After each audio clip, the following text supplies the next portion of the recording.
అప్పుడు కూడా ఎట్లాంటి క్యారెక్టర్ అసాసినేషన్ చేస్తారు, వాడి నుంచి డబ్బులు రాలేదేమో అని. అంటే ఒక వ్యక్తిని ఎదుటి వాళ్ళు ఎలా చూడాలో వీళ్ళు డిసైడ్ చేస్తారు. వ్యక్తిత్వ హననం చేయడం అనేది వీళ్ళకి అలవడం. దాన్ని పరిభాషలో, కమ్యూనిస్టుల పరిభాషలో చెప్పండి, సాంస్కృతిక దాడి.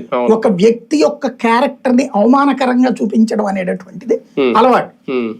అదే ఇప్పుడు జగన్మోహన్ రెడ్డి విషయంలో వీళ్ళు చేస్తోంది. జగన్ కి సంబంధించి ఫస్ట్ రాజశేఖర రెడ్డిని చేశారు.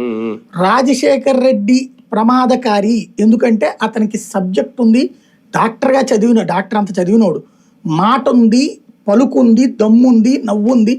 కాబట్టి అతను నవ్వుతుంటే చూడు ఎంతమందిని చంపేసి ఎట్ట నవ్వుతున్నాడో, ఈ టైపులో కార్టూన్లు వేశారు. అట్లాగే ఎవడు సచ్చినా రాజశేఖర రెడ్డి చంపించాడన్న ప్రచారమే చేశారు. అయిపోయింది. ఆ రోజున రాష్ట్ర వ్యాప్తంగా జిల్లాకు ఒక్కొక్క ఫ్యాక్షన్ నాయకుడు ఉన్నారు. పేర్లు నేను ఇప్పుడు చెప్పను కానీ ఆ ఫ్యాక్షన్ నాయకులందరూ ఏ పార్టీకి చెందిన వాళ్ళండి? కాంగ్రెస్ కి సంబంధించిన వాళ్ళు 4 ఉండేవాళ్ళు రాష్ట్ర వ్యాప్తంగా, 4-5 రౌడీలు కానీ ఫ్యాక్షన్ నాయకులు కానీ ఉమ్మడి రాష్ట్రంలో. వీళ్ళ పార్టీకి సంబంధించిన వాళ్ళు బోల్డ్ అంతమంది ఉండేవాళ్ళు. కానీ రాజశేఖర రెడ్డి ఒక ఫ్యాక్షనిస్టు.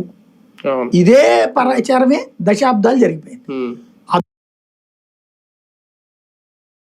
అదృష్టవశాత్తు అతను